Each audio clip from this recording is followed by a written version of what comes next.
Hi, everyone. Judge Andrew Napolitano here for Judging Freedom. Today is Monday, June 10th, 2024. Ray McGovern joins us now. Ray, a pleasure, my dear friend. We have a lot to talk about. We have European elections for the European Parliament. We have the dissolution of the French National Assembly. We have British elections to the House of Commons. We have probably some similar effect in Germany. We have an effort to collapse the Israeli government. We'll get to, and we have the Ukrainians using American military equipment to attack Russian early warning systems, and the Americans not taking that seriously. We have a lot to talk about. Last week, when we promoted your show, we got into these issues and forgot to address what we said we would, which was the Ray McGovern expansion of the phrase military-industrial complex, once called military-industrial congressional complex, to the way you have expanded it to this acronym called MICIMAT, M-I-C-I-M-A-T-T. What is that, Ray? Judge, I picked an acronym that might be remembered easily by being identified with Mickey Mouse. Okay, but not funny like Mickey Mouse. Goes back to Eisenhower, of course, and his warning and his farewell address about the strength, whether it was desired or undesired. We know it was desired now, of the military-industrial complex. He warned, he said, look, I've seen this firsthand. I've been president. This is the danger to a democracy. Watch it. And very important, he said, the only antidote, the only thing that can prevent this resurgence of power is a well-informed citizenry. Okay, so I was gratified after I did this acronym about 8 years ago that none other than Steve Cohen blessed it, and his wife, Katrina Vanden Heuvel. Other people, Pepe Escobar, promoted it so much that it's now in the dictionary. What it means is the military-industrial congressional, okay, no more needs to be said about that. Military-industrial congressional intelligence, media, academia, think tank complex. Now, I don't have to dissect that whole thing, but let's just say, why does McGovern say media as though it were in all caps? Because media is the linchpin. You can't do the Mickey Mouse without the media, and it's much more powerful, this media, than it ever was under Eisenhower, however powerful it was then. So what's a recent manifestation of this is what happened on the campuses. Okay, that's academia, right? But who persuaded these presidents that were put in to rule over these campuses to do what they did in suppressing dissent on Palestine? Well, it was the local authorities. It was the industrialists, the people with the money that fund these universities. It was a classic example of the media as well, cooperating in all to suppress legitimate dissent on a matter of genocide. Can you believe it? So I rest my case. The Mickey Mouse has grown like Topsy. It's the major threat to our freedoms. And we have to recognize it, because as strong as we are, if we look at each other as a movement, we need to realize that this is a tough nut to crack, and we can't desist or flinch for a moment from attacking it, especially the media. And that's why programs like this and other alternative media, so-called, are so essential to our freedom right now. Sorry to carry on so long, Judge. No. It's a great answer, Ray. And everybody watching us now knows that you and Larry Johnson and Alistair Crook and Professor Sachs and Professor Mearsheimer and Colonel McGregor and Scott Ritter and Matt Ho and Karen Kwiatkowski and Max Blumenthal and Anya Parampil and Aaron Matei and Colonel Wilkerson cannot get on the mainstream media. because the people that own and operate and invest in the mainstream media do not want to hear the version of events that alternative media, of which this is one. And I am so deeply and overwhelmingly grateful for the success of this show. We started out with 93 subscribers. We're now up to 380,000. We'll be 500,000, I think, by Christmas. Because breaking news, Judge. It's worse than that. All those people you just mentioned, save one or two, are on the enemies list of a nonprofit funded and supported by our State Department that the Kiev regime has just put out. Right. Enemies list. We are communists. That's what we are. We're as bad as the Chinese. The Chinese are now supporting Putin. Did you know that? I mean, Zelensky has lost his marbles. And the question is whether his main patron is able to do more than walk a few steps without help from his wife. Listen, I met Larry Johnson, Colonel McGregor, and Scott Ritter when I was at Fox. So things have obviously changed radically. I'm not at Fox anymore. That's not why they're not on, but they couldn't get on Fox no matter what. And Fox is just one example. But thank you for all you do, and thank you for adding media in there. You could add the banks, you could add the pharmaceuticals, but let's not get carried away. The Mickey Mott is easy to remember. It's out there, and it makes the point. It's very interesting and kind of funny. Apparently, in the very rudimentary teleprompter as it existed in 1960, Eisenhower's speech said military-industrial congressional complex, and he didn't use the word congressional, and his chief of staff said, why? He said, a couple days left in my term, and I'm still hoping for one more piece of legislation passed. I didn't want to get under their skin. That's exactly right. Or if he got it. Well, the text is actually X'd out. The word congressional is X'd out. Correct. So, I have seen that. Correct. Yeah. Correct. Let's start with Israel. Gantz versus Netanyahu. Is this Tweedledee and Tweedledum? Is there some principle here, or is it just personality and power? Judge, it's hard for me to say. All I know is that Netanyahu is coming here in 2 weeks. Yeah. War criminal, chief of genocide. What he looks at and what the Israeli people look at is an undivided support from the U.S. Congress, which is a scandal in my view. Yes. If he's allowed to come, it'll be a feather in his cap that will dwarf any repercussions, in my view, of all this disruption within the Knesset and within the Israeli leadership. The genocide goes on. It's worse ever. They had a refugee camp killing over 240 people to rescue 4 hostages and 600 people wounded. Is that proportionate? Is that legal? Is that a war crime? Of course it's a war crime, and they brag about it. And the Israeli people are behind it. So that's the conundrum. Biden is not going to change his ways on this. It's up to us. I don't think this will be a threat to the Netanyahu government because Gantz is not in the government. This doesn't decrease Netanyahu's coalition numbers in the Knesset. But I also think it'll be Tweedledee, Tweedledum. I mean, Gantz has blood on his hands from when he was defense minister and when he was head of the IDF. He may be a softer, nicer, easier person to deal with, but he's got a populace that 80% of which wants this war and 80% of which is opposed to a two-state solution. So I don't think it matters which of them is the prime minister of Israel. Why do you think the Ukrainians are attacking the Russian early warning systems?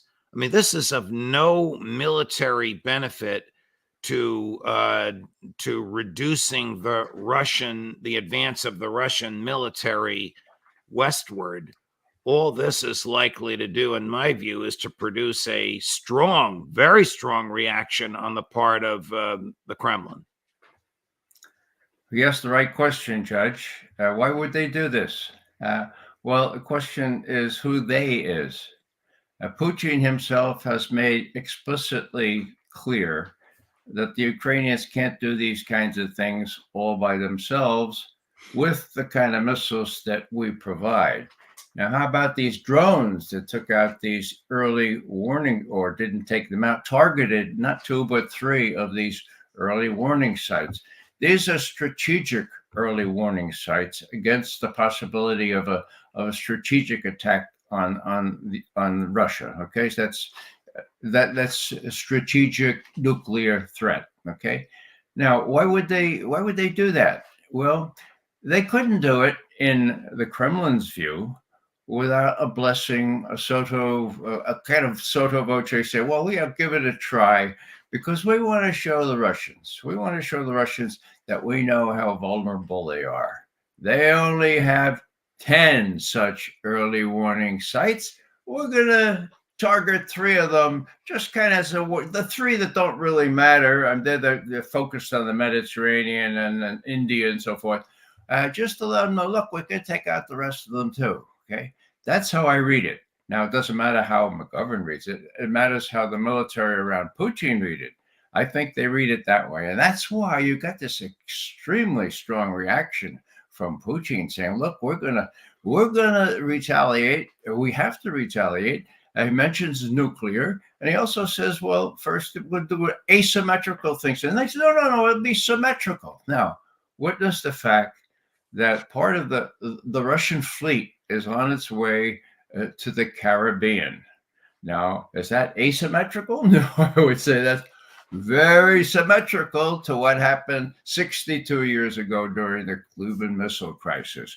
What are the Russians trying to say? They're trying to say, look, you worry about warning time. We got about 5 minutes with our hypersonic missiles. We can target Washington, Norfolk, Savannah. We can get Omaha, if you like, with these ships that we have coming to the Caribbean. The Admiral Gorshkov, the most sophisticated warship the Russians ever made, is on its way there with Zircon missiles.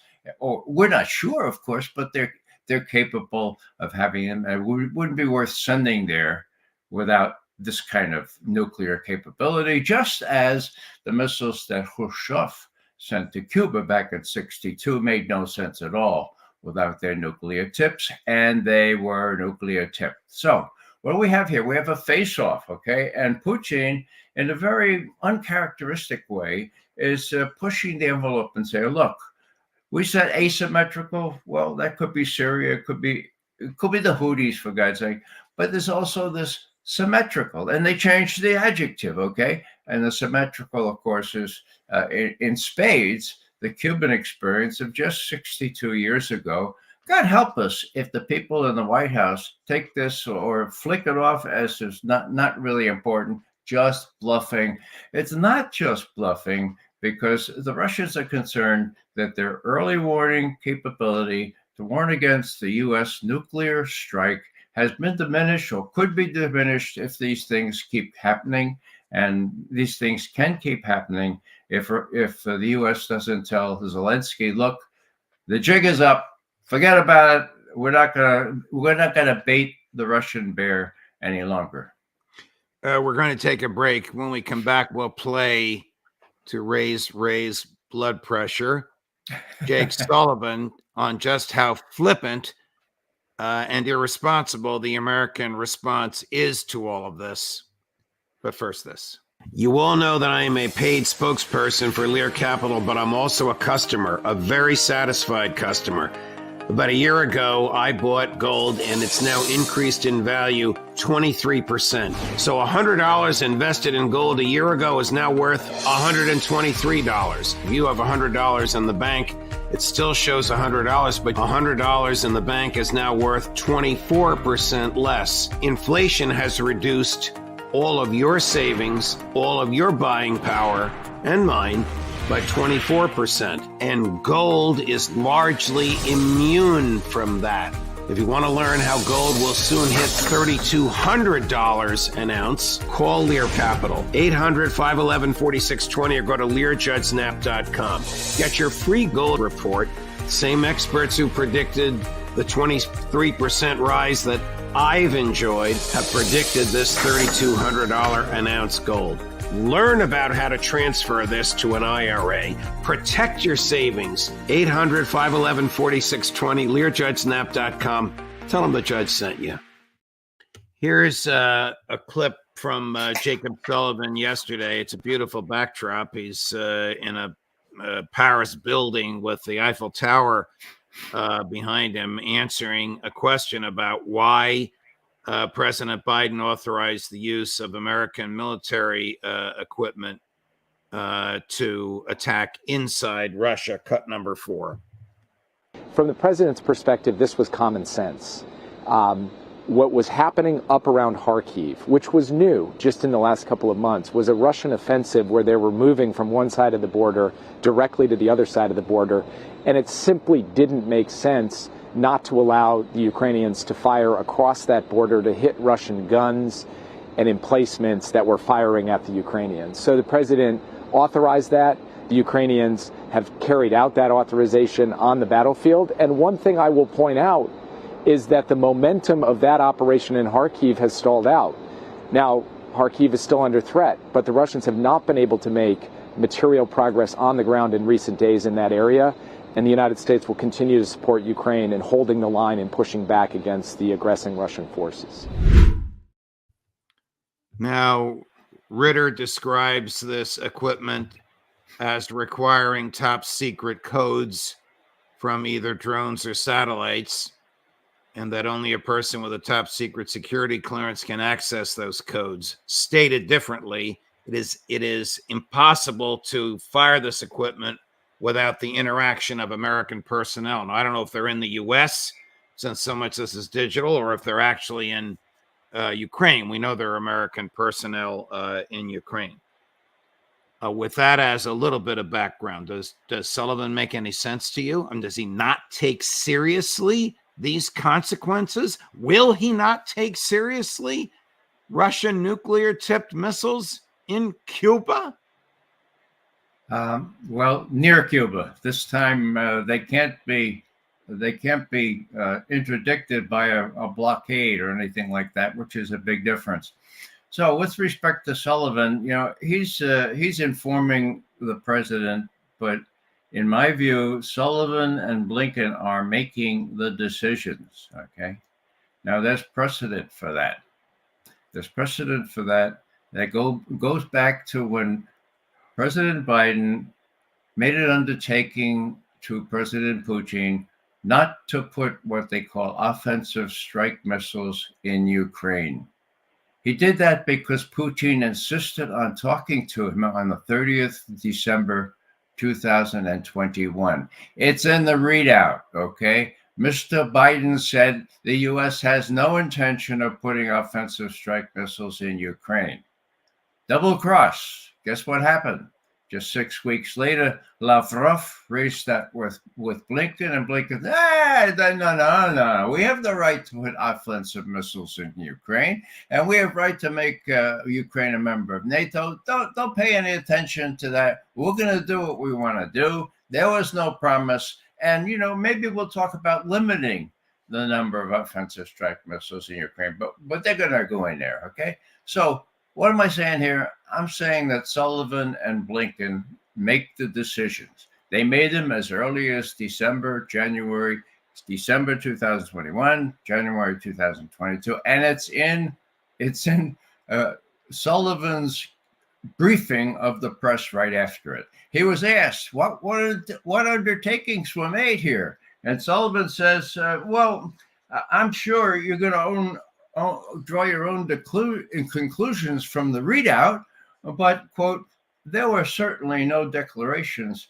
or intentions from declarations as to intentions from this conversation period, end quote. So he's deliberately contradicting the president just that earlier that day. So what does this mean?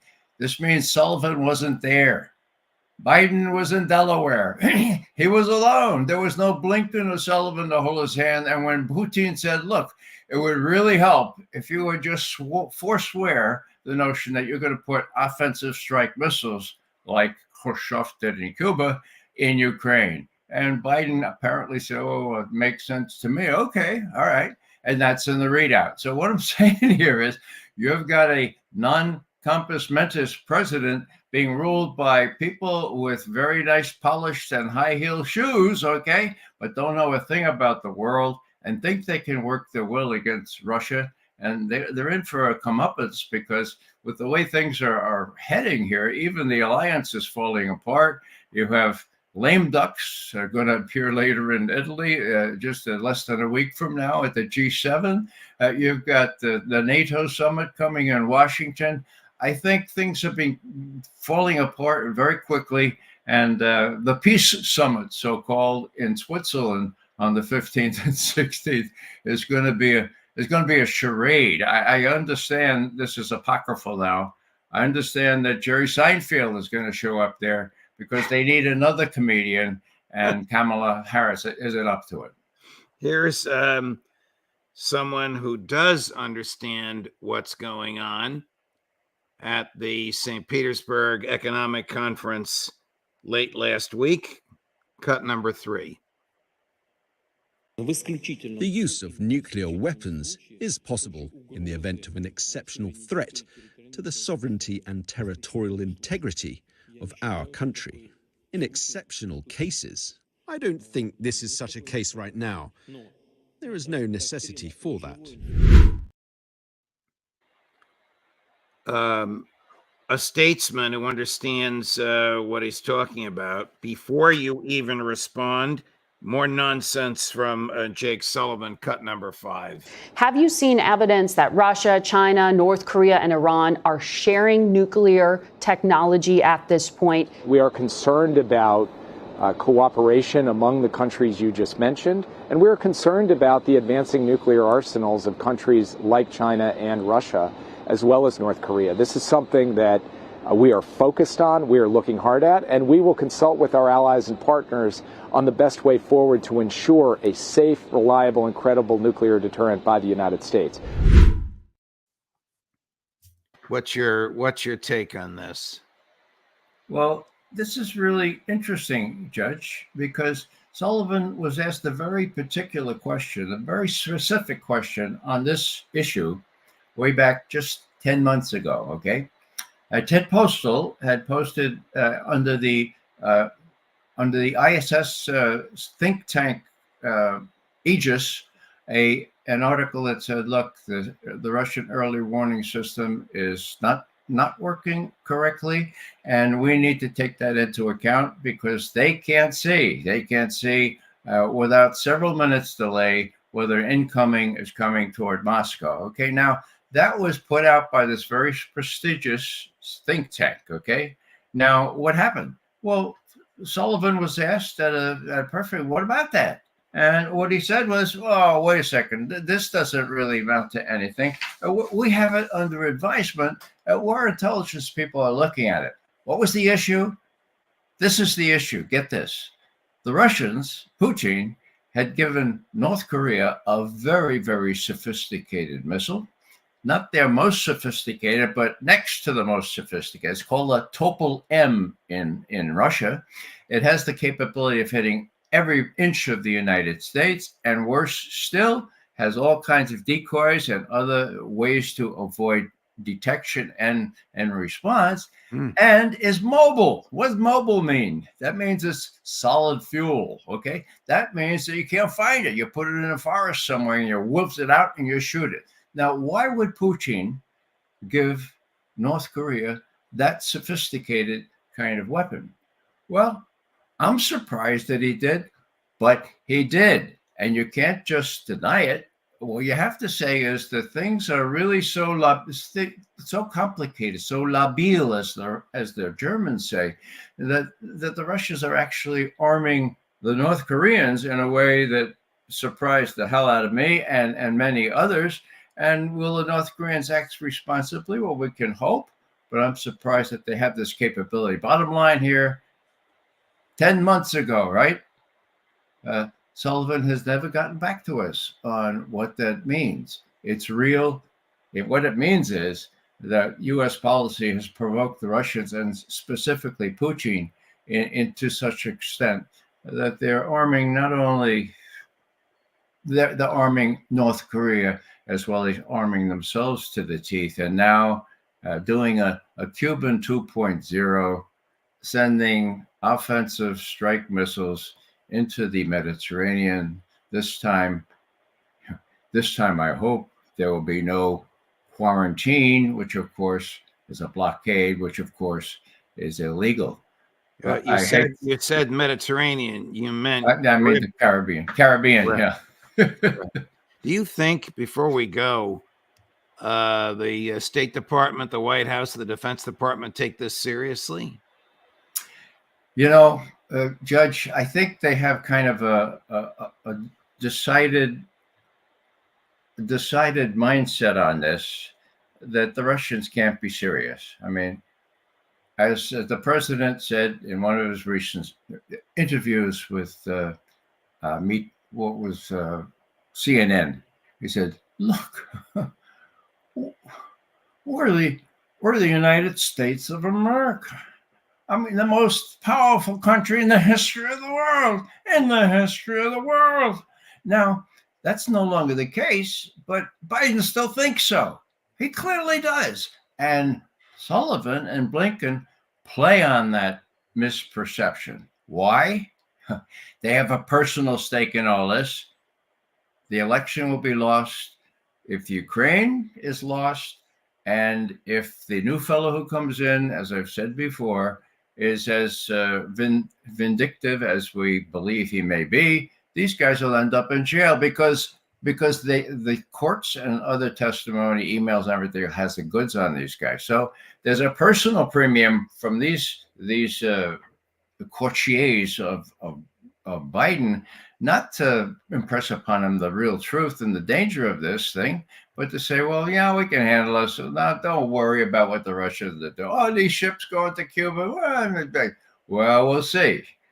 My fear, and it hadn't just occurred to me, what Kennedy did, of course, was blockade some of those ships. And thankfully, the really long-range missiles that could hit all of the United States were in those ships that were just then blockaded.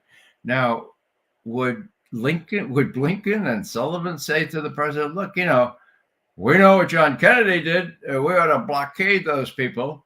Well, I dare say that's not beyond them. I hope to God that they don't think of that. And don't listen to this, Tony and Jacob. Don't even forget I said that, okay? I don't want to put ideas into your head. Hey, Tony and Jacob, get a transcript of the conversation between Khrushchev and RFK that resulted in the removal of the missiles from Turkey. That's what solved this problem. Well, it was a big help, and it was RFK that worked that out with Dobrynin in Washington. Of course, Khrushchev bought it because his military was breathing down his neck and saying, "What are you going to get out of this? You can't just tuck tail." So yeah, that was part of the deal.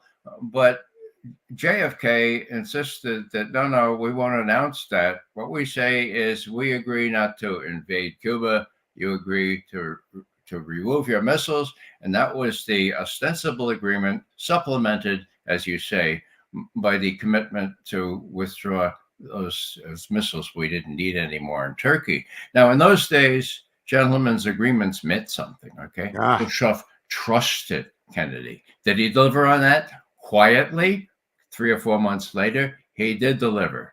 Did that help Khrushchev with his military? Of course it did.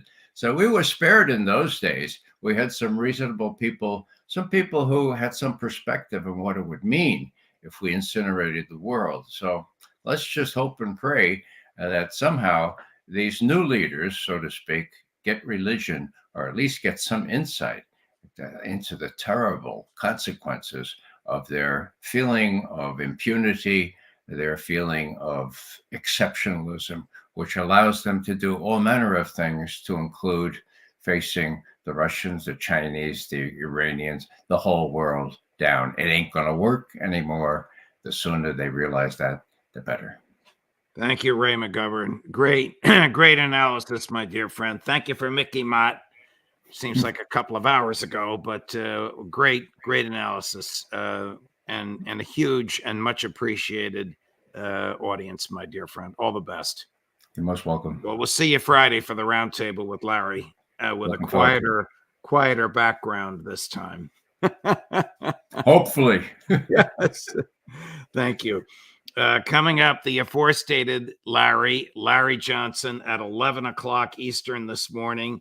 At 2 o'clock Eastern this afternoon, Colonel Douglas McGregor. At 3 o'clock Eastern this afternoon, Anya Parampil. At 4 o'clock Eastern this afternoon, Professor Jeffrey Sachs. Judge Napolitano for Judging Freedom.